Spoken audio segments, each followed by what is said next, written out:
അർജുൻ ആയങ്കിയെ കോടതി 2 ദിവസം പോലീസ് കസ്റ്റഡിയിൽ വിട്ടു. കോതമംഗലം പോലീസ് ഉദ്യോഗസ്ഥരെ സമൂഹമാധ്യമങ്ങളിലൂടെ ഭീഷണിപ്പെടുത്തിയ കേസിൽ അറസ്റ്റിലായ ഇയാളെ കോതമംഗലം മജിസ്ട്രേറ്റ് മുൻപാകെ ഹാജരാക്കിയാണ് പോലീസ് കസ്റ്റഡി അപേക്ഷ സമർപ്പിച്ചത്. ചോദ്യം ചെയ്യുന്നതിനും തെളിവെടുപ്പിനുമായാണ് ഇയാളെ കസ്റ്റഡിയിൽ വാങ്ങിയിരിക്കുന്നത്.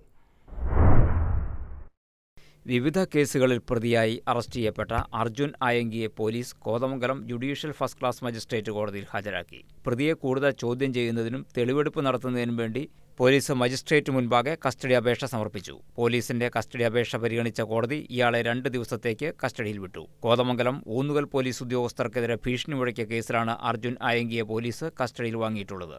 നേരത്തെ കോതമംഗലം മജിസ്ട്രേറ്റിന് മുൻപിൽ ഹാജരാക്കി തിങ്കളാഴ്ച വരെ പ്രതിയെ റിമാൻഡ് ചെയ്തിരുന്നു. ആഭ്യന്തര വകുപ്പ് മന്ത്രിയെയും കേരള പോലീസിനെയും സമൂഹമാധ്യമങ്ങളിലൂടെ വെല്ലുവിളിച്ച കേസിലാണ് പ്രതിയെ ആദ്യം അറസ്റ്റ് ചെയ്തത്. ഈ കേസിൽ കസ്റ്റഡി കാലാവധി തീരുന്ന ദിവസം ഊന്നുകൽ പോലീസ് ഇയാളെ കസ്റ്റഡിയിൽ വാങ്ങി കോതമംഗലം മജിസ്ട്രേറ്റിന് മുൻപിൽ ഹാജരാക്കിയാണ് റിമാൻഡ് ചെയ്തത്. ഇതേ തുടർന്നാണ് ഇന്ന് കസ്റ്റഡി അപേക്ഷ സമർപ്പിച്ചത്.